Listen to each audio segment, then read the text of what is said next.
تکبر اور غرور کے نقصانات۔ اللہ تعالیٰ تکبر کرنے والے کو پسند نہیں کرتے۔ جس کے دل میں رائی کے دانے کے برابر بھی تکبر ہوگا وہ جنت میں داخل نہیں ہوگا۔ تکبر کرنے والے سے لوگ بات کرنا بھی پسند نہیں کرتے۔ تکبر کرنے والا کبھی ترقی نہیں کر سکتا بلکہ وہ اپنے اوپر فخر کرنے کی وجہ سے پیچھے رہ جاتا ہے۔ غیبت، کسی کے پیٹھ پیچھے کوئی ایسی بات کہنا جو اس میں ہو اور جس کو وہ سنے تو اس کو بری لگے، اس کو غیبت کہتے ہیں۔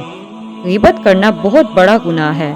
اللہ تعالیٰ نے غیبت سے بچنے کا حکم دیا ہے۔ اللہ تعالیٰ کا ارشاد ہے، ایک دوسرے کی غیبت نہ کرو۔ کیا تم میں سے کوئی یہ پسند کرے گا کہ وہ اپنے مرے ہوئے بھائی کا گوشت کھائے؟ اس سے تو تم خود نفرت کرتے ہو۔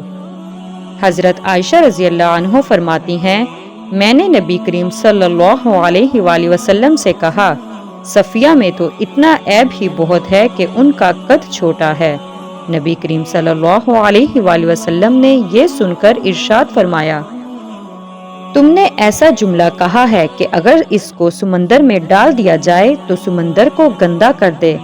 حضرت عائشہ رضی اللہ عنہ فرماتی ہیں، ایک مرتبہ میں نے کسی کی نقل اتاری تو آپ صلی اللہ علیہ وآلہ وسلم نے ارشاد فرمایا، مجھے اتنا یعنی بہت زیادہ مال ملے تب بھی مجھے پسند نہیں کہ کسی کی نقل اتاروں۔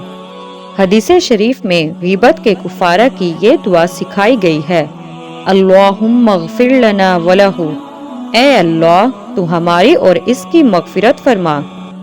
اگر کسی شخص کی موجودگی میں اس کے متعلق ایسی بات کہنا جو اس کے لیے تکلیف دہ ہو، اگرچہ غیبت نہیں مگر یعنی طعنہ دینا ہے، جس کا حرام ہونا بھی قرآن کریم سے ثابت ہے۔